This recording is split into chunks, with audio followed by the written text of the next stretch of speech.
మా latest videos కోసం మా ఈ తెలుగు న్యూస్ ఛానల్ సబ్స్క్రైబ్ చేసి గంట సింబల్ యాక్టివేట్ చేసుకోండి. రేపే అతిపెద్ద చంద్రగ్రహణం హోలీ పౌర్ణమి శుక్రవారంతో కలిసి వచ్చింది. ఇది ఎన్నో ఏళ్ల సంవత్సరాల తర్వాత వస్తున్న అరుదైన చంద్రగ్రహణం. పోతే ఈ గ్రహణం మనకు కనిపించదు. అయినా కూడా ఈ గ్రహణం ఎఫెక్ట్ మన మీద ఉంటుందని జ్యోతిష్యులు చెప్తూ ఉన్నారు.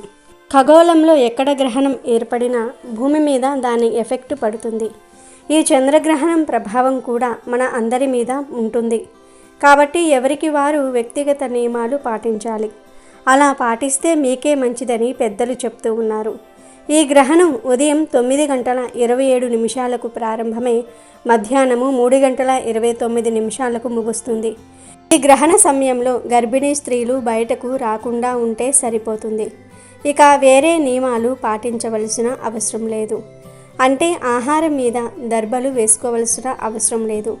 ప్రయాణాలు చేసుకోవచ్చు. గ్రహణ సమయంలో ఆహారం తినవచ్చు. దాని వలన ఎటువంటి దోషం రాదు. ఈ గ్రహణానికి సంబంధించి పట్టు విడుపు స్నానాలు చేయవలసిన అవసరం లేదు. ఈ గ్రహణం రోజు టెంపుల్స్ ఏమీ క్లోజ్ చేయరు. ఎందుకంటే ఈ గ్రహణం మన భారతదేశంలో కనిపించదు కనుక. ఆలయాలు తెరిచే ఉంటాయి కనుక ఈ గ్రహణం గురించి ఎవరూ భయపడవలసిన అవసరం లేదు. ఈ గ్రహణం మనకు కనిపించదు కనుక నియమాలు పాటించాల్సిన అవసరం లేదు. పాటించినా తప్పేమీ కాదు. అయితే చంద్రగ్రహణంతో కలిసి వస్తున్న ఈ హోలీ పౌర్ణమి రోజు మీరు స్నానం చేసే నీటిలో ఈ ఒక్కటి వేసుకుని చేస్తే చాలు. 1 గంటలో దరిద్రం దోషాలు పోతాయి. మీ దశ మారిపోతుంది. అంతేకాదు ఈరోజు ఇలా స్నానం చేయటం వలన మీ ఒంట్లోని వ్యాధులు మీకు తెలియకుండానే పోతాయి. మీ శరీరం నూతన శక్తిని పుంజుకుంటుంది. మీ ఒంట్లో ఉన్న దరిద్రం మొత్తం కూడా పోయి అష్టైశ్వర్యాలు భోగభాగ్యాలు కలుగుతాయి. మీరు పట్టిందల్లా బంగారం అవుతుంది. మీ శరీరానికి నూతన ఉత్తేజం ఉల్లాసము వస్తుంది. మీకు రాజయోగం పడుతుంది. ఇక మీరు దేనినైనా అవలీలగా సాధించే శక్తిని పొందుతారు. అన్నీ శుభాలే జరుగుతాయి. మరి గ్రహణంతో కలిసి వస్తున్న ఈ హోలీ పౌర్ణమి రోజు నీటిలో ఏం వేసుకుని స్నానం చేయాలి అనే విషయాన్ని ఇప్పుడు మనం ఈ వీడియోలో వివరంగా తెలుసుకుందాం. అంతకన్నా ముందు కామెంట్ బాక్స్లో ఓం నమః శివాయ అని కామెంట్ చేయండి. అలాగే ఈ వీడియోకి ఒక లైక్ కొట్టి మా ఛానల్ని సబ్స్క్రైబ్ చేసుకోవటం మర్చిపోవద్దు. ఎందుకంటే మీ సపోర్ట్ మాకు చాలా అవసరం. ఈ గ్రహణం రోజున చక్కగా అందరూ కూడా గుమ్మానికి రావి ఆకులు కట్టుకోండి. అలా కట్టుకోవటం వలన గ్రహణం ఎఫెక్ట్ అనేది మన ఇంటి మీద పడకుండా ఉంటుంది. ఎటువంటి చెడు జరగకుండా ఉంటుంది. గ్రహణ విషకిరణాలు ఇంటి మీద పడకుండా ఉంటాయి. ముఖ్యంగా ఇంట్లో గర్భవతులు ఉన్నవారు తప్పనిసరిగా ఈరోజు గుమ్మానికి రావి ఆకులు కట్టుకోవాలి. ఏమీ లేదు, సింపుల్. 11 రావి ఆకులు తెచ్చుకొని వాటిని పసుపు రంగు దారంతో తోరణంలాగా అల్లుకుని ఆ దారాన్ని గుమ్మానికి కట్టేయండి. ఈ తోరానికి ఆ చివరన ఒకటి, ఈ చివరన ఒకటి 2 వేప కొమ్మలను కూడా కట్టండి. ఇలా రావి ఆకులను వేప కొమ్మలను కట్టుకుంటే ఇక మీకు తిరగనేదే ఉండదు. గ్రహణం వలన ఏ చెడు జరగదు. గ్రహణం మీ ఇంటిని తాకదు. గ్రహణం యొక్క చెడు ఎఫెక్ట్ అనేది మీ ఇంటి మీద పడదు. విషకిరణాల ప్రభావం ఉండదు. కనుక అందరూ కూడా ఈ గ్రహణం రోజున గుమ్మానికి ఈ విధంగా రావి ఆకులను వేప కొమ్మలను కట్టుకోండి. అలాగే ఈరోజు పొరపాటున కూడా జుట్టు కత్తిరించటము, గోర్లు కత్తిరించుకోవటం వంటి పనులు చేయకూడదు. మగవారు ఈ గ్రహణం రోజు క్షవరం చేయించుకోకూడదు. అదేవిధంగా ఈ గ్రహణం రోజు ఏ విధమైన ఊరగాయలను అంటే ఊరబెట్టిన పచ్చళ్లను తినకూడదు. లేనిపోని సమస్యలు వస్తాయి. ఐశ్వర్యం హరించుకుపోతుంది. ఈ విధంగా ఈ హోలీ పౌర్ణమి రోజున ఆడవారు, మగవారు, పిల్లలు, పెద్దలు అందరూ కూడా బ్లూ కలర్లో ఉండే దుస్తులు ధరించవద్దు. బ్లూ తప్ప మీరు ఏ రంగులో ఉన్న దుస్తులు ధరించినా తప్పు లేదు. కానీ ఈ ఒక్కరోజు బ్లూ కలర్లో ఉండే దుస్తులు మాత్రం వేసుకోవద్దు. కనుక ఈరోజు ఈ రంగులో ఉండే దుస్తులను ధరించవద్దు. జాగ్రత్తగా ఉండండి. పాల్గొన పౌర్ణమి రోజే హోలీ పౌర్ణమిని జరుపుకుంటూ ఉంటారు. ఈరోజే లక్ష్మీ జయంతిని కూడా జరుపుకుంటూ ఉంటారు. ఈరోజే లక్ష్మీదేవి పాలసముద్రం నుండి జన్మించిందని నమ్ముతూ ఉంటారు. అయితే ఈ సంవత్సరం ఈరోజే చంద్రగ్రహణం కూడా ఏర్పడబోతోంది. ఈ చంద్రగ్రహణం మన భారతదేశ కాలమానం ప్రకారం పగటిపూట ఏర్పడబోతోంది. పగటిపూట మనకు చంద్రుడు కనిపిస్తాడా? కనిపించడు. కనుక ఈ చంద్రగ్రహణం మనకు కనిపించదు. ప్రకృతిలో సరికొత్త సొగసు కనుల విందు చేస్తుందంటే అది వసంత ఋతువు ఆగమనానికి గుర్తింపు మాత్రమే కాదు, మనుషుల్లో ఉత్సాహానికి కారణం కూడా. ఎందుకంటే ఆ ఋతువులోనే ఎండిన చెట్లు, కొమ్మలు, రెమ్మలు చిగురిస్తాయి. తేనె ఆ కొమ్మలపైన కుహు కుహు అంటూ మనసు పులకరించేలాగా కోయిలమ్మ మధుర గానాలతో వీణుల విందు చేస్తుంది. మరోవైపు ఆ పచ్చదనపు ప్రకృతి సోయగాలు, పుష్ప పరిమళ వికాసాలు అన్నీ ఏకమై ఆవిష్కరింపబడతాయి. ఆ ఆనందభరిత సమయాన చిన్న పెద్ద ఆడ మగ తేడాలు లేకుండా కుల మతాలకు అతీతంగా దేశవ్యాప్తంగా జరుపుకునే తొలి వేడుక హోలీ. హోలీ పర్వదినానికి ఉన్న ప్రత్యేకత ఏమిటంటే హిరణ్యకశిపుడి సోదరి పేరు హోలిక. ఈ హోలిక మంటల్లో కాలిపోయిన రోజే హోలీ. అందుకే హోలీ రోజు సాయంకాలం పూట ప్రత్యేకంగా ఇంటి ముందు మంటలు వేయాలి. అలాగే హోలీకి ఇంకొక ప్రత్యేకత కూడా ఉంది. కృతయుగంలో రఘు మహారాజు అనే పేరు కలిగిన మహారాజు పరిపాలన చేస్తూ ఉన్న సమయంలో డుండి అనే పేరు కలిగిన ఒక రాక్షసి ఉంది. ఆ రాక్షసిని రఘు మహారాజు సంహరిస్తాడు. ఆ రాక్షసి మరణించిన సందర్భంగా ప్రజలందరూ కూడా మంటలు వెలిగిస్తారు. కాబట్టి హోలీ రోజు ఇంటి ముందు భాగంలో మంటలు వేయాలి. ఇలా మంటలు వేస్తే నరఘోష, నరపీడ, దృష్టి దోషం వీటన్నిటి నుండి కూడా సులభంగా బయటపడవచ్చు. హిరణ్యకశిపుడి సోదరి అయిన హోలిక మంటల్లో పడిపోయిన రోజు కాబట్టి, డుండి అనే రాక్షసి చనిపోయిన రోజు కాబట్టి హోలీ రోజు సాయంకాలం పూట మంటలు వేయాలి. ఈ డుండి అనే రాక్షసి చిన్నపిల్లలకు బాధలు కలిగించేది, చిన్న పిల్లలను ఇబ్బంది పెట్టేది. అందుకే చిన్నపిల్లలకు ఉన్న బాల అరిష్ట దోషాలు పోవాలన్నా, చిన్నపిల్లలకు ఉన్న దిష్టి దోషాలు పోవాలన్నా కూడా హోలీ రోజు సాయంకాలం పూట మంటలు వేయాలి. ఆ మంటలు ఎలా వెయ్యాలంటే ఎండిపోయిన కర్ర పుల్లలు తీసుకోవాలి, ఆవు పేడతో చేసిన పిడకలు తీసుకోవాలి. వీటిని ఇంటి ముందు కుప్పలాగా పోసి మంటలు వెలిగించి ఆ మంటల చుట్టూ ఇంట్లో సభ్యులందరూ కూడా పిల్లలతో పాటు 3 సార్లు ప్రదక్షిణలు చేయాలి. ఆ తర్వాత ఈ మంటల నుండి వచ్చిన బూడిదను తీసుకొని మీ పిల్లల నుదిటి మీద, చేతుల మీద రాయాలి. ఇలా చేస్తే మీ పిల్లలకు సంవత్సరం మొత్తం కూడా నరఘోష, నరపీడ, దృష్టి దోషం ఇవేమీ కూడా సోకవు. అనారోగ్య సమస్యలు, బాలారిష్టాలు అన్నీ కూడా తొలగిపోతాయి. మీరు కూడా బూడిద తీసుకొని నుదిటి మీద, చేతుల మీద రాసుకోండి. ఇలా చేస్తే అన్ని రకాలైన సమస్యల నుండి సులభంగా బయటపడవచ్చు. అయితే ఇలా బూడిద రాసుకునేటప్పుడు డుండి రాక్షసి పీడా నివారణార్థం అనుకుంటూ బూడిద రాయండి. ఈ విధంగా హోలీ రోజు పిల్లలకు బూడిద రాశారనుకోండి, ఇక మీ పిల్లలకు దిష్టి దోషాలే ఉండవు, అనారోగ్య సమస్యలు ఉండవు, బాల అరిష్ట దోషాలు ఉండవు. సంవత్సరం మొత్తం పిల్లలు బాగుంటారు. ఇక గ్రహణంతో కలిసి వస్తున్న శక్తివంతమైన ఈ హోలీ పౌర్ణమి రోజు ఉదయం మరియు సాయంత్రం స్నానం చేసే నీటిలో 2 ఉసిరికాయలను కానీ, చిటికెడు గల్లులుపును కానీ, చిటికెడు పసుపును కానీ వేసుకొని స్నానం చేయాలి. ఉసిరికాయలను మాత్రం ముక్కలుగా కోసి నీటిలో వేసుకొని స్నానం చేయాలి. ఉసిరికాయలు దొరకని వారు మాత్రము చిటికెడు గల్లులుప్పును కానీ, చిటికెడు పసుపును కానీ నీటిలో వేసుకొని స్నానం చేయాలి. ఇలా ఈ పౌర్ణమి రోజు స్నానం చేస్తే నరదృష్టి పోతుంది, కష్టాలన్నీ కూడా పోతాయి. 1 గంటలో దరిద్రం దోషాలు పోతాయి, మీ దశ మారిపోతుంది. అంతేకాదు ఈరోజు ఇలా స్నానం చేయటం వలన మీ ఒంట్లోని వ్యాధులు మీకు తెలియకుండానే పోతాయి. మీ శరీరం నూతన శక్తిని పుంజుకుంటుంది. మీ ఒంట్లో ఉన్న దరిద్రం మొత్తం కూడా పోయి అష్ట ఐశ్వర్యాలు, భోగభాగ్యాలు కలుగుతాయి. మీరు పట్టిందల్లా బంగారం అవుతుంది. మీ శరీరానికి నూతన ఉత్తేజం, ఉల్లాసము వస్తుంది. మీకు రాజయోగం పడుతుంది. ఇక మీరు దేనినైనా అవలీలగా సాధించే శక్తిని పొందుతారు. అన్ని శుభాలే జరుగుతాయి. కాబట్టి అందరూ ఈరోజు ఈ విధంగా స్నానం చేసి శుభ ఫలితాలను పొందండి. ఇక గ్రహణంతో కలిసి వస్తున్న ఈ పౌర్ణమి రోజు ఇంట్లో ఆడవారు పొరపాటున కూడా పప్పు మరియు దొండకాయ కూరలను వండకూడదు. పప్పు అంటే కందిపప్పు, పెసరపప్పు, మైసూరు పప్పు, శనగపప్పు ఇవేమీ కూడా వండరాదు. కనీసం తాలింపులలో కూడా పప్పు వాడకూడదు. ప్రొద్దున్న టిఫిన్లోకి కూడా పుట్నాల పప్పుతో చట్నీ చేయకూడదు, తినకూడదు. ఏ రూపంలోనూ కూడా పప్పు తినకూడదు. అలాగే దొండకాయను కూడా ఈరోజు ఏ రూపంలోనూ కూడా తినకూడదు. కూర రూపంలో కావచ్చు, ఫ్రైల రూపంలో కావచ్చు, 65 రూపంలో కావచ్చు, పచ్చడి రూపంలో కావచ్చు, ఏ రూపంలోనూ కూడా దొండకాయను తినకూడదు. పప్పును కూడా పప్పు టమాటా, పప్పుచారు, పప్పు తోటకూర, పప్పు, గోంగూర, పుట్నాల చట్నీ, తాలింపులు ఇలా ఏ రూపంలోనూ కూడా తినవద్దు.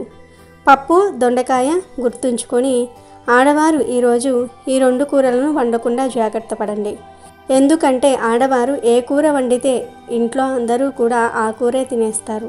మీరు వండకుండా ఉంటే ఎవరూ తినరు కనుక ఈ కూరలు వండకుండా జాగ్రత్త పడండి. లేదంటే అప్పుల పాలైపోతారు, అనారోగ్యాల బారిన పడతారు, చేతిలో రూపాయి కూడా మిగలదు, ఆర్థిక సమస్యలు వస్తాయి, అనేక కష్టాలు పడాల్సి వస్తుంది, ఒకరి దగ్గర చెయ్యి చాచి అడుక్కోవలసిన పరిస్థితి వస్తుంది.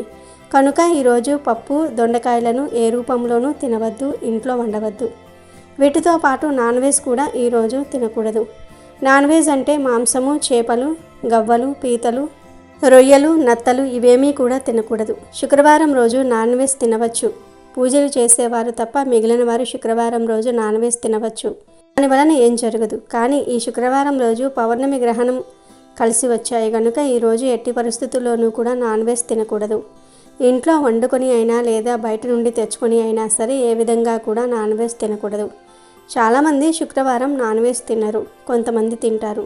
కాబట్టి శుక్రవారం నాన్ వెజ్ తినేవాళ్ళు ఈ పౌర్ణమి గ్రహణం కలిసి వచ్చింది కాబట్టి ఎట్టి పరిస్థితుల్లోనూ ఈరోజు నాన్ వెజ్ తినవద్దు.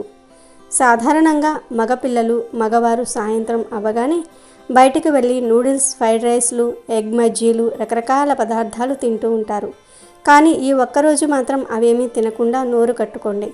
నూడిల్స్, పిజ్జాలు, బర్గర్లు, నాన్ వెజ్ కలిపిన ఫ్రైడ్ రైస్లు, మంచూరియాలు, ఎగ్ బజ్జీలు, chicken wings, chicken pakodi, momos, chicken curry, chicken fry, chicken leg పీసులు, చికెన్ బిర్యానీలు ఇలా ఏ విధమైన నాన్ వెజ్ తినవద్దు. గుడ్డు కూడా నాన్ వెజ్ కనుక గుడ్డు కలిసినవి కూడా తినవద్దు. కావాలంటే నాన్ వెజ్ కలవనివి అంటే బజ్జీలు, పానీపూరి, సమోసా, చాట్ మసాలా, వెజ్ బిర్యానీలు, వెజ్ ఫ్రైడ్ రైస్లు, వెజ్ మంచూరియా లాంటివి తినండి. అంతేకాని నాన్ వెజ్ తినవద్దు. ఈ గ్రహణం రోజున నాన్ వెజ్ తినకూడదు. కాదని తింటే నరకానికి పోతారని శాస్త్రాల్లో ఉంది.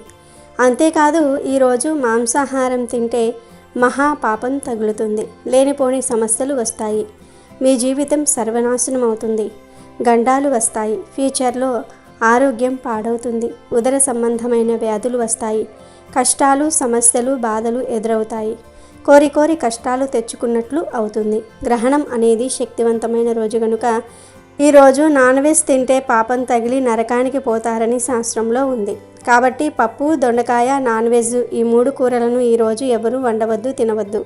కాదని వండినా తిన్నా కష్టాల పాలవుతారు, గండాలు వస్తాయి, చేతిలో ధనం నిలవదు, అప్పుల పాలైపోతారు, ఒకరి దగ్గర చెయ్యి చాచి అడుక్కోవలసిన పరిస్థితి వస్తుంది, నరకానికి పోతారు, మహాపాపం తగులుతుంది, ఉదర సంబంధ సమస్యలు వస్తాయి, కోరి కోరి కష్టాలు తెచ్చుకున్నట్లుగా అవుతుంది, కష్టాలు బాధలతో సతమతమైపోతూ ఉంటారు. కాబట్టి అందరూ ఈరోజు ఈ ఆహార నియమాలను పాటించండి, జాగ్రత్తగా ఉండండి. రంగులు కుమ్మరించుకుంటూ ఆనందోత్సాహాల మధ్య జరుపుకునే హోలీ ప్రాముఖ్యత సంతరించుకోవడానికి పలు కథనాలు ప్రాచుర్యంలో ఉన్నాయి. సతీ వియోగంతో ఉన్న శివుడికి హిమవంతుని కుమార్తె అయిన పార్వతీదేవినిచ్చి వివాహం చేయాలని దేవతలు నిశ్చయించుకుంటారు. తపోధ్యానంలో ఉన్న శివుడికి భంగం కలిగించాలని ఆలోచించి మన్మధుణ్ణి పరమేశ్వరుడి మీదకి పంపిస్తారు. అప్పుడు మన్మధుడు తన బాణాల ప్రభావంతో శివుడి తపస్సును భంగం చేసి పార్వతీదేవి మీద మోహం కలిగిస్తాడు. అప్పుడు మన్మథ బాణం ప్రభావం కారణంగానే తనకు తపోభంగం కలిగిందని గ్రహించిన శివుడు మన్మధుడిని తన త్రినేత్రంతో భస్మం చేస్తాడు. అతివియోగంతో బాధపడుతున్న మన్మధుని సతీ రతీదేవి శివుణ్ణి వేడుకుంటుంది. అనుగ్రహించిన పరమేశ్వరుడు శరీరం లేకుండా మానసికంగా బతికే వరాన్ని పాల్గొన శుద్ధ పౌర్ణమి నాడు రతీదేవికి ప్రసాదిస్తాడు. అందుకే పాల్గొన శుద్ధ పౌర్ణమి నాడు కామును దహనం చేస్తారని పురాణాలు చెప్తూ ఉన్నాయి. ఇంకొక కథనం ప్రకారం రాక్షసరాజైన హిరణ్యకశిపుడు బ్రహ్మవరంతో విష్ణువు మీద కోపంతో విష్ణునామస్మరణ చేసిన దేవతలను, మునులను అనేక రకాలుగా హింసించేవాడు. కానీ అతని కుమారుడు ప్రహ్లాదుడు కూడా విష్ణు భక్తుడే. ఎంత చెప్పినా ప్రహ్లాదుడు విష్ణు భక్తిని వదిలేవాడు కాదు. ఇది ఇష్టం లేని ఆ రాక్షసుడు తన కుమారుడిని చంపాలని విఫల యత్నాలు చేస్తాడు. చివరికి తన సోదరి హోలికను ప్రహ్లాదుడిని చంపడానికి పురమాయిస్తాడు. హోలిక మంటలను రగిల్చి దివ్య శక్తులు కలిగిన ఒక వస్త్రాన్ని కప్పుకొని మంటల్లో కూర్చుంటుంది. తన ఒడిలో ప్రహ్లాదుని కూర్చోబెట్టుకుంటుంది. కానీ ఆమె మీద వస్త్రం ఎగిరిపోతుంది. ఆ సమయంలో ప్రహ్లాదుడు విష్ణునామ స్మరణ చేయటంతో ప్రమాదం నుంచి బయటపడతాడు. ఆ మంటలు హోళికను దహించి వేస్తాయి.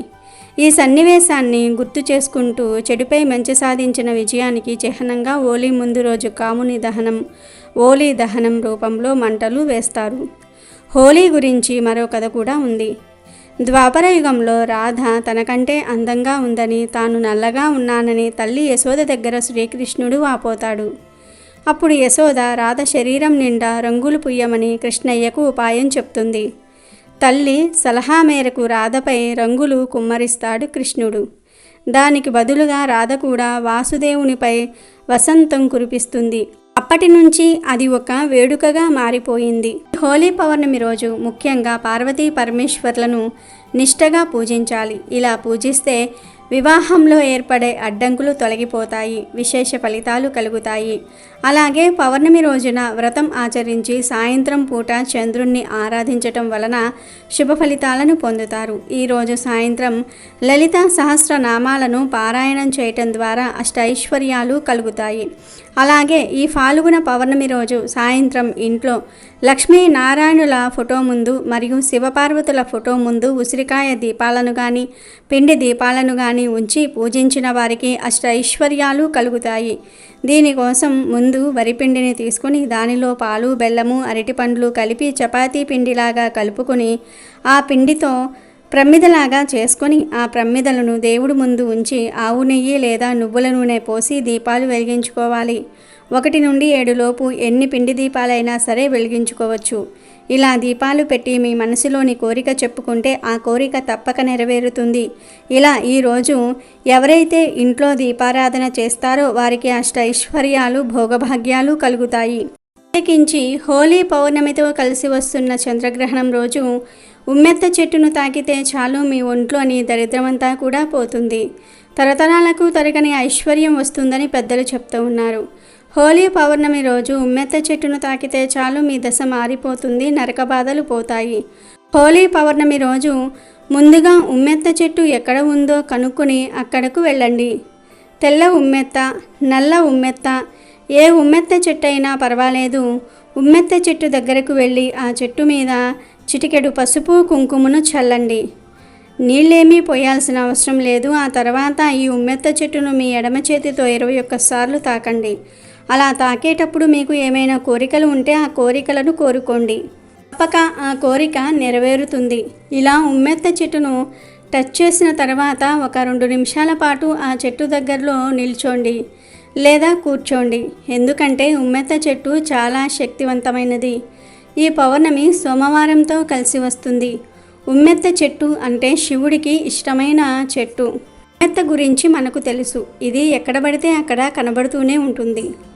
ఉమ్మెత్త కూడా ఔషధ గుణాలను కలిగి ఉంటుంది. అంతేకాకుండా ఉమ్మెత్తను ధన వృద్ధికి, నర దృష్టికి కూడా ఉపయోగిస్తూ ఉంటారు. పూర్వకాలంలో ఉమ్మెత్త చెట్టును ఇంటి ముందు పెంచుకునేవారు.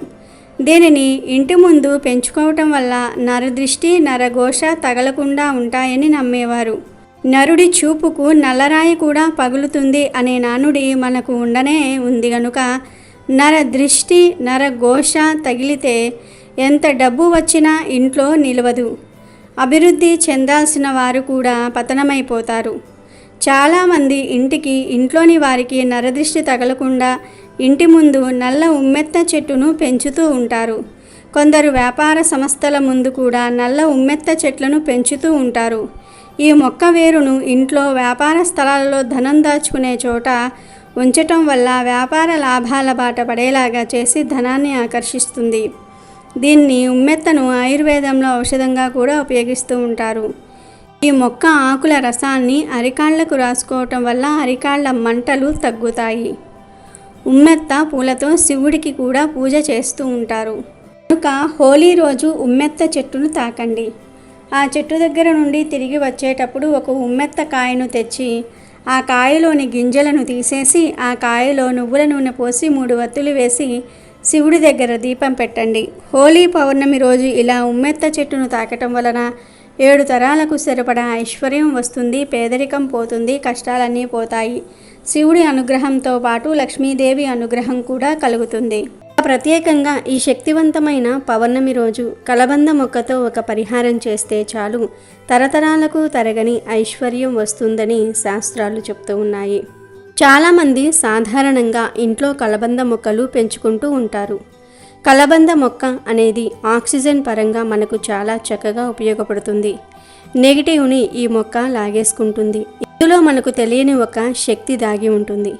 ఈ కలబంద మొక్క ఏ ఇంట్లో అయితే ఉంటుందో అక్కడ ముగ్గురు అమ్మలు కూడా తిరుగుతూ ఉంటారు. అక్కడికి ముగ్గురమ్మలు కూడా ప్రవేశిస్తూ ఉంటారని మనకు పరిహార శాస్త్రం చెప్తుంది.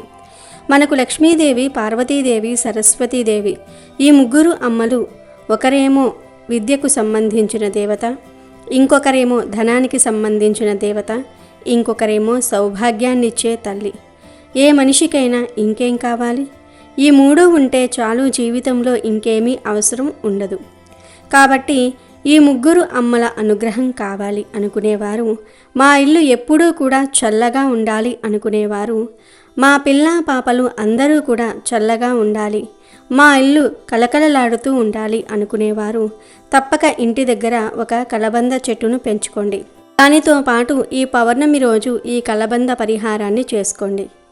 కలబంద మొక్క గురించి మనందరికీ తెలిసిందే కదా.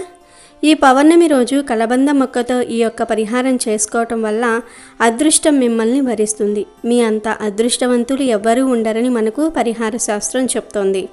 ఈ కలబంద మొక్క పరిహారం చేయటం వల్ల ధనానికి ధనం వస్తుంది. జనాల ఏడుపు అంతా కూడా పోతుంది. నెగిటివ్ ఎనర్జీ అంతా కూడా పోతుంది. ధన సమస్యలు, ఆర్థిక సమస్యలు, అప్పుల బాధలన్నీ కూడా పోతాయి. ఈ రోజుల్లో చాలామంది ధన సమస్యలతో, అప్పుల బాధలతో సతమతమవుతూ ఉన్నారు. ఆ సమస్యల నుండి ఎలాగైనా సరే బయటపడాలని చాలామంది అనుకుంటూ ఉంటారు. అలా చాలామందికి తెలియక ఇబ్బంది పడిపోతూ ఉంటారు. ఏం చేస్తే మా సమస్యలు పోతాయి అని భావిస్తారు కదా. అలాంటి వాళ్ళు ఇప్పుడు మనం చెప్పే విధంగా ఈ కలబంద పరిహారం చేసుకోండి. అలా చేస్తే మీ సమస్త సమస్యలన్నీ కూడా పోతాయి. జనాల ఏడుపు అంతా కూడా పోతుంది. పేదరికం అనేది కూడా తొలగిపోతుంది.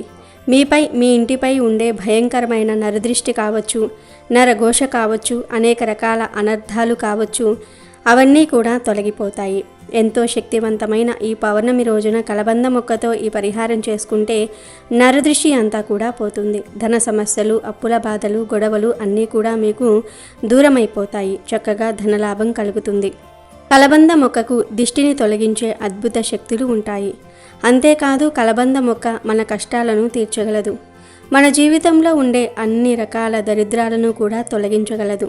కలబంద మొక్క చాలా అద్భుతమైన ఫలితాలను కూడా మనకు ఇస్తుంది. ధనం లేకపోవటం ఒక్కటే కాదు, మంచి ఆరోగ్యం లేకపోవటం కూడా దరిద్రమే. మన దగ్గర అన్నీ ఉన్నా వాటిని తినలేకపోవటము దరిద్రమే. ఇంట్లో మనశ్శాంతి లేకపోవటం, ఇంట్లో గొడవలు జరగటము, పెళ్లి కాకపోవటము, పిల్లలు లేకపోవటము, పిల్లలు ఉన్న మాట వినకపోవటము, పిల్లలు తల్లిదండ్రులను బాధ పెట్టటము, ఇవన్నీ కూడా దరిద్రాలే. చాలామంది కేవలం ధనం లేకపోవడాన్నే దరిద్రం అనుకుంటారు.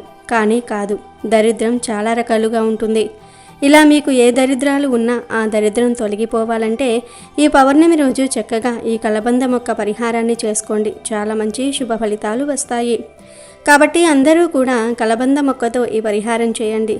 చేస్తే చాలా చాలా మంచి రిజల్ట్ వస్తుంది. ఇంట్లో పిల్లలకు ఆరోగ్యం బాగుండటం లేదు, అనారోగ్యాల పాలైపోతూ ఉన్నారు అని బాధపడేవారు, భార్యాభర్తల మధ్య గొడవలు జరుగుతూ ఉన్నాయని దిగులు పడేవారు, ధనం చేతిలో నిలవట్లేదని భావించేవారు, అలాగే మా ధన సంపాదన పెరగాలి, కూర్చుని తిన్నా తరగని ఐశ్వర్యం రావాలి అని కోరుకునేవారు. ఇలా అందరూ కూడా ఈ కలబంద పరిహారాన్ని చేసుకోవచ్చు.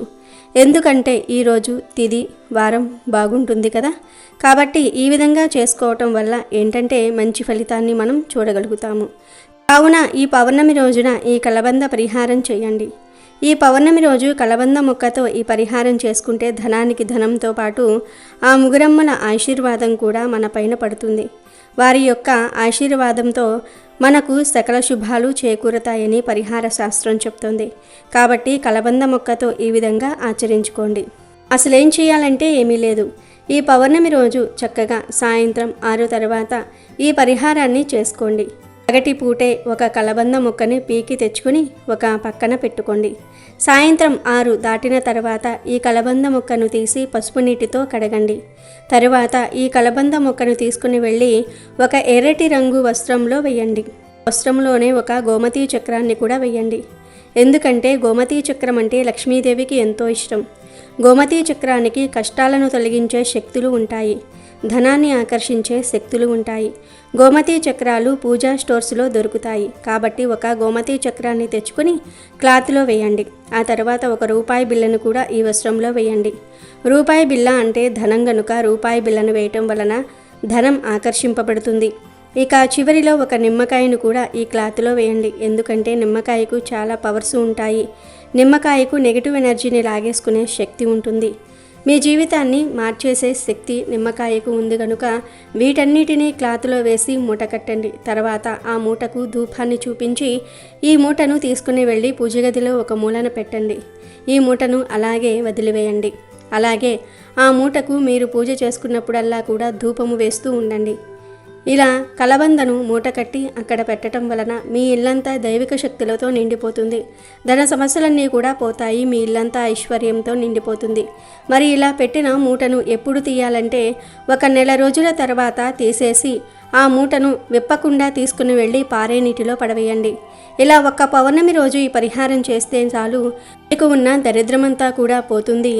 తరతరాల వరకు తరగని ఐశ్వర్యం వస్తుంది. ధనం దూసుకు వస్తుంది. కష్టాలన్నీ కూడా పోతాయి. లక్ష్మీదేవి అనుగ్రహం కలుగుతుంది. కనుక అందరూ కూడా ఈ శక్తివంతమైన పౌర్ణమి రోజు కలబంద మొక్కతో ఈ చిన్న పరిహారాన్ని చేసి శుభ ఫలితాలను పొంది ధనానికి లోటు లేకుండా ఆనందంగా జీవించండి. ఈ పౌర్ణమి రోజే లక్ష్మీదేవి జయంతి జరుపుకోవాలని పురాణాలు వెల్లడిస్తూ ఉన్నాయి. ప్రతి మానవుడు ఆంక్షించేది లక్ష్మీదేవి కృపనే. ఆ మాత కృపతోనే మనకు ధన ధాన్యాదులు సమకూరుతాయి. తద్వారా సుఖవంతమైన జీవనం లభిస్తుంది. అందుకే ప్రతిరోజు లక్ష్మీదేవిని పూజించాలి, స్మరించాలి. లక్ష్మీదేవిని భక్తిగా ఆరాధించినంతనే ఆమె కరుణించదు. మనం నివసించే ప్రాంతాల్ని, ప్రదేశాల్ని ప్రతిరోజు శుభ్రంగా ఉంచుకొని ఇంటి ముందు రంగవల్లులు తీర్చిదిద్దుకొని సాంప్రదాయాల్ని పాటించే వారికి ఆమె కటాక్షం లభిస్తుంది. లక్ష్మీదేవి కటాక్షం కోసం చేయవలసిన పూజలు, చదవవలసిన మంత్రాల గురించి పురాణాలలో అనేక చోట్ల అనేక కథనాలు ఉన్నాయి. శంకరాచార్య లక్ష్మీదేవిని ప్రసన్నం చేసుకునేందుకు కనకదారాస్తవం పఠించాడని, అప్పుడు లక్ష్మీదేవి ఆయనను కరుణించి బంగారు వర్షం కురిపించిందని ఒక గాథ. ఇలాంటివే ఎన్నో కథలు ఉన్నాయి. అపరిశుభ్రంగా ఉండే ఇళ్లల్లోనూ ప్రదేశాలలోనూ లక్ష్మీదేవి నివసించదని పురాణాలు చెప్తూ ఉన్నాయి.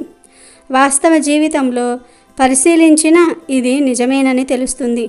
అందుకే లక్ష్మీదేవి జయంతి రోజున కేవలం భక్తి శ్రద్ధలతో పూజ చేసి సరిపెట్టుకోకుండా నిత్యం మనం ఉండే ఇళ్లను, పరిసరాలను పరిశుభ్రంగా ఉంచుకోవాలి. ఈరోజు లక్ష్మీ జయంతి గనుక అమ్మవారిని ఎర్రటి పూలతో పూజించి పాలతో చేసిన పరమాన్నాన్ని నివేదన చేస్తే శుభ ఫలితాలు కలుగుతాయి. లక్ష్మీ అనుగ్రహం లభిస్తుంది. ఈ పౌర్ణమి రోజు హోలీ పండుగ పేరుతో రంగులు చల్లుకుంటారు. శాస్త్రీయ కారణాల గురించి చెప్పుకుంటే వసంతకాలంలో వాతావరణం చలి నుంచి వేడికి మారుతుంది. దీనివల్ల వైరల్ జ్వరము, జలుబు లాంటి వ్యాధులు ప్రబలుతాయి. కాబట్టి కొన్ని ఔషధ మొక్కల నుంచి తయారు చేసిన సహజమైన రంగులు కలిపిన నీటిని చల్లుకోవటం వల్ల ఈ వ్యాధుల వ్యాప్తి తగ్గుతుంది. తడి రంగుల కోసం మోదుగా పువ్వుల్ని రాత్రంతా మరిగించి అవి పసుపు రంగులోనికి మారేంత వరకు ఉంచుతారు. అది ఔషధ లక్షణాలు కలిగి ఉంటుంది. అందుకని సహజమైన రంగు నీళ్లను, పొడులను చల్లుకోవటం వల్ల ఔషధములాగా పనిచేస్తాయి. ఆ సైన్స్ ప్రకారం ఈ కాలంలో వాతావరణంలో బ్యాక్టీరియా విపరీతంగా పెరుగుతుంది. హోలీ సందర్భంగా ఒకరోజు ముందు హోలికా దహనం కార్యక్రమాన్ని నిర్వహిస్తారు. దీనివల్ల బ్యాక్టీరియా తగ్గుతుందని సైన్స్ చెప్తోంది. అంతేకాదు ఈ సాంప్రదాయం వల్ల వాతావరణంలో ఉష్ణోగ్రత విపరీతంగా పెరిగి బ్యాక్టీరియా వృద్ధిని తగ్గిస్తుందని సైన్స్ పేర్కొంటుంది. తద్వారా మనకు బ్యాక్టీరియా సోకే ప్రమాదం కూడా తగ్గుతుంది. నిపుణులు సూచించిన మరో శాస్త్రీయ కారణం ఏమిటి అంటే మన దేశంలో ఈ సమయంలో శీతాకాలం పోయి వేసవి కాలానికి వస్తుంది. కాలానుగుణ మార్పుల కారణంగా ప్రజలు అలసటకు గురి అవుతారు. అంతేకాదు సోమరితనం మరియు నీరసంగా ఉంటారు కూడా. ఈ సమయంలో హోలీ జరుపుకోవటం వల్ల ఈ సోమరితనం పోతుంది. ప్రజలంతా ఈ పండుగ సందర్భంగా ఇండ్ల నుంచి బయటకు వచ్చి హోలీ ఆడటం వల్లే ఇదంతా జరుగుతుంది. రంగులు చల్లుకోవటం, స్నేహితులు మరియు కుటుంబ సభ్యులతో పండుగ చేసుకోవటం వంటివి మనసుకు ఆనందాన్నిస్తాయి, అలాగే శరీరాన్ని పునరుత్తేజంగా మారుస్తాయి. ఈ పండుగ సత్యయుగం నుంచి జరుపుకుంటున్నట్లుగా హిందూ పురాణాలు చెప్తూ ఉన్నాయి. హోలీ పండుగలో రంగులకు ప్రముఖ పాత్ర ఉంది. పూర్వం ఈ పండుగకు ఉపయోగించే రంగులను సాంప్రదాయబద్ధంగా తయారు చేసేవారు. ఇవి కళ్ళల్లోకి పోయినా పెద్దగా హాని కలిగించేవి కావు. అయితే ఇప్పుడు లభించే రంగుల్లో హానికరమైన రసాయనాలు, విషపూరితమైన పదార్థాలు కలుపుతూ ఉన్నారు. ఇవి శరీరం మీద పడి వెంటనే చర్మం ఎర్రబారటము, దుద్దుర్లు రావటము, తిమ్మిరి తదితర బాధలు కలుగుతాయి. ఈ రంగులు కళ్ళల్లో పడితే పాక్షికంగా లేదా శాశ్వతంగా కంటి చూపు పోయే ప్రమాదం కూడా ఉంది. అందుకే రంగుల ఎంపిక విషయంలో కొద్దిపాటి జాగ్రత్తలు పాటించాలి. పురాతన కాలంలో హోలీ ఆడేటప్పుడు సేంద్రియ రంగులు ఉపయోగించేవారు. మన తాతలు ముత్తాతలు అప్పట్లో హోలీ ఆడడానికి పసుపు రంగు కోసం పసుపు పొడిని, ఆకుపచ్చ రంగు కోసము ఆకులను ఉపయోగించేవారు. అలాగే ఎండిన పువ్వులతో, మోదుగ పువ్వులతో రంగులను తయారు చేసేవారు. ఈ రంగులతో హోలీ ఆడటం వల్ల శరీరానికి ఎంతో మేలు జరుగుతుంది. వీటిని చల్లుకోవటం వల్ల శరీరం శుభ్రపడుతుంది. ఆ రంగులను శరీరానికి పూయటం వల్ల చర్మం కాంతివంతంగా, ఆరోగ్యంగా ఉంటుంది. అంతేకాదు చర్మంపై పేరుకుపోయిన బ్యాక్టీరియా, ట్యాన్ తొలగిపోతుంది. ఆ రోజుల్లో మందారము, గంధము, దానిమ్మ, కుంకుమ, గోరింట, బిల్వ ఆకులు, బంతి పువ్వు, జకరండ, మోదుగ పువ్వులు వంటి వాటితో హోలీ రంగులను తయారు చేసేవారు. కనుక వీలైతే ఇంటి దగ్గరే రంగులు లేదా రంగు నీళ్లు తయారు చేసుకుని వాటితో హోలీ పండుగ చేసుకుంటే చాలా మంచిది. మన హిందూ సాంప్రదాయంలో ఆవుకి ఎంతో ప్రాధాన్యత ఉంది. ప్రత్యేకంగా పాల్గొన్న పౌర్ణమి రోజు మీకు ఏ సమయంలో అయినా సరే ఆవు కనిపిస్తే ఈ ఒక్కటి తినిపిస్తే చాలు, దరిద్రాలు, కష్టాలు, బాధలు అన్నీ తీరిపోతాయి. మీ జాతకం మారిపోతుంది, అపార ఐశ్వర్య యోగం కలుగుతుంది. ఏమీ లేదు, ఈ పౌర్ణమి రోజు ఆవు కనిపిస్తే ఆకుపచ్చ రంగులో ఉండే ఆకుకూరలను తినిపించండి. అంటే గడ్డి, తోటకూర, పాలకూర, కొత్తిమీర, కరివేపాకు, చుక్కకూర, ఇలా ఏవో ఒక ఆకుకూరలను తినిపించండి. ఇలా తినిపించడం వలన మీకు ఉన్న కష్టాలు, ఆరోగ్య సమస్యలు, జాతక దోషాలు అన్నీ పోతాయి. మీ మనసులోని కోరికలు నెరవేరుతాయి, దరిద్రాలు పోతాయి, మీ ఆస్తి వృద్ధి చెందుతుంది, ధనలాభం కలుగుతుంది, లక్ష్మీ కటాక్షంతో అష్టైశ్వర్యాలు సిద్ధిస్తాయి. కనుక అందరూ గ్రహణంతో కలిసి వస్తున్న ఈ పౌర్ణమి రోజు ఆవుకు ఆకుపచ్చ కూరలను తినిపించండి. వీటితో పాటు ఇంకొన్ని పదార్థాలను తినిపిస్తే మీ సుడి తిరిగిపోతుంది. బియ్యపిండిలో బెల్లం, కొంచెం నీరు కలిపి గోవుకు ఆహారంగా పెట్టడం వల్ల మానసిక ప్రశాంతత కలుగుతుంది. అలాగే పచ్చిగడ్డిని గోవుకు ఆహారంగా పెట్టడం వల్ల సకల ఐశ్వర్యాలు కలుగుతాయి, కష్టాలు పోతాయి. నానబెట్టిన కందులను గోవుకు ఆహారంగా పెట్టడం వల్ల మనలో ఉన్న కోపం తగ్గిపోతుంది. పౌర్ణమి రోజు నానబెట్టిన కుసుమ గింజలను గోవుకు ఆహారంగా పెట్టడం వల్ల మనం చేసిన పాపాలు దూరమవుతాయి. నానబెట్టిన శనగలను ఈరోజు గోవుకు ఆహారంగా పెట్టడం వల్ల మనలో ఆధ్యాత్మిక చింతన ఏర్పడుతుంది. రాగిపిండి మరియు బెల్లము కలిపి గోవుకు పెడితే మనకు ఉన్న దరిద్రాలు తొలగిపోతాయి. పౌర్ణమి రోజు నానబెట్టిన పెసర్లను ఆవుకు ఆహారంగా పెట్టడం వల్ల విద్య అభివృద్ధి కలుగుతుంది. పౌర్ణమి రోజు ఉడికించిన ఆలుగడ్డలను గోవుకు ఆహారంగా పెట్టడం వల్ల నరఘోష పోతుంది. అలాగే ఈరోజు ఆవుకు క్యారెట్ ఆహారంగా పెట్టడం వల్ల వ్యాపార అభివృద్ధి చెందుతుంది. బీట్రూట్, పాలకూరను కలిపి గోవుకు ఆహారంగా పెట్టడం వల్ల ఐశ్వర్యం కలుగుతుంది. పౌర్ణమి రోజు గోవుకు దోసకాయను ఆహారంగా పెట్టడం వల్ల శత్రువులు మిత్రులవుతారు. టమాటాను ఆహారంగా పెట్టడం వల్ల వివాహ ప్రాప్తి కలుగుతుంది. ఈరోజు గోవుకు వంకాయను ఆహారంగా పెట్టడం వల్ల సంతాన ప్రాప్తి కలుగుతుంది. పౌర్ణమి రోజు గోవుకు అరటి పండ్లు ఆహారంగా పెట్టడం వల్ల ఉన్నత పదవులు కలుగుతాయి. ఈరోజు బెండకాయను పెట్టడం వల్ల మనోధైర్యం కలుగుతుంది. దొండకాయను పౌర్ణమి రోజు గోవుకు పెట్టడం వల్ల మనోవ్యాధి తొలగిపోతుంది. జొన్నపిండి, బెల్లము కలిపి గోవుకు పెట్టడం వల్ల తెలివితేటలు పెరుగుతాయి. మినపపిండి మరియు బెల్లము కలిపి పౌర్ణమి రోజు గోవుకు పెట్టడం వల్ల ఐశ్వర్యం కలుగుతుంది.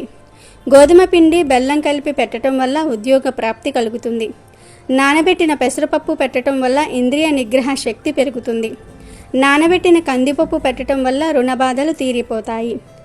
నానబెట్టిన మినప్పప్పును పెట్టడం వల్ల సంపూర్ణ ఆరోగ్యాన్ని పొందుతారు. పచ్చిశనగపప్పు పెట్టడం వల్ల కుటుంబ కలహాలు దూరమవుతాయి. శనగపిండి బెల్లం కలిపి పెట్టడం వల్ల కోర్టు వ్యవహారాల్లో విజయం పొందుతారు. పౌర్ణమి రోజు గోవుకు నానబెట్టిన పొట్టు పెసరపప్పు పెట్టడం వల్ల బుద్ధి కుశలత కలుగుతుంది. ఇలా పౌర్ణమి రోజు ఈ పదార్థాలను భక్తితో గోవుకు సమర్పించుకుంటే మీకు ఉన్న సమస్యలు సులభంగా పోతాయి, తరగని ఐశ్వర్యం వస్తుంది. వీడియో నచ్చితే లైక్ చేయండి, షేర్ చేయండి, బట్ సబ్స్క్రైబ్ చేసుకోవడం మర్చిపోవద్దు.